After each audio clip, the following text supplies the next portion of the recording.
It's an ordinary summer morning. You step outside, and something is wrong. The air is silent. No buzzing, no crawling, nothing. Overnight, every insect on Earth has vanished. Every bee, every ant, every beetle, fly, and moth simply gone. It sounds like a relief. No mosquito bites, no wasps at the picnic. For about a week, it even feels like one.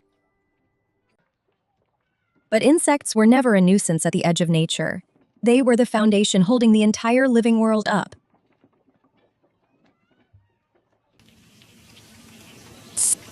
There were around 10 quintillion of them, making up over half of all known animal species on Earth. The biologist E.O. Wilson called them the little things that run the world. He was not being poetic. He was being literal. And we just deleted them all. The unraveling begins not with a bang, but with a flower that no one pollinates. Around 3/4 of our food crops depend on pollinators, and almost all of them are insects, mostly bees. With the bees gone, apples, blueberries, almonds, coffee, and chocolate begin to fail in the very first season. Roughly 35% of the food the world grows quietly disappears, services once worth over $200 billion a year. 80% of all flowering plants are pollinated by insects. Without them, those plants cannot make seeds or reproduce. Meadows that painted themselves with wildflowers every spring slowly go quiet, then bare, generation by generation. Meanwhile, something you never think about stops happening. The world stops cleaning itself up. Beetles, flies, and ants are the planet's recyclers. They break down dead leaves, fallen animals, and dung. Now the dung of every animal simply sits there. Carcasses do not rot. Dead leaves pile up in drifts. Without insects burying and breaking it down, waste smothers the soil and the nutrients locked inside never return. My voice is for the color he once heard food tea.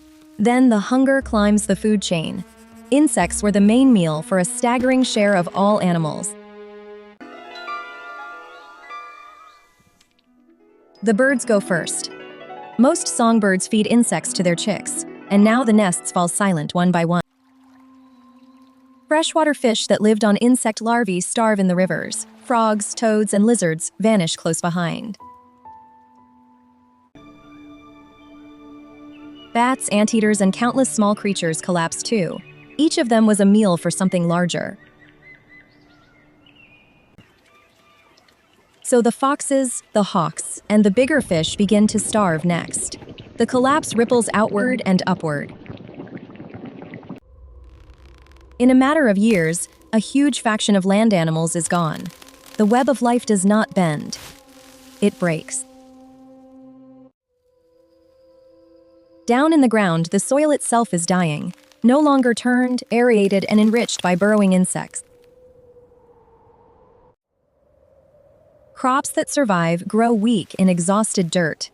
The great grasslands thin, and the deserts begin to spread. Now, to be fair, there is a short list we would not miss.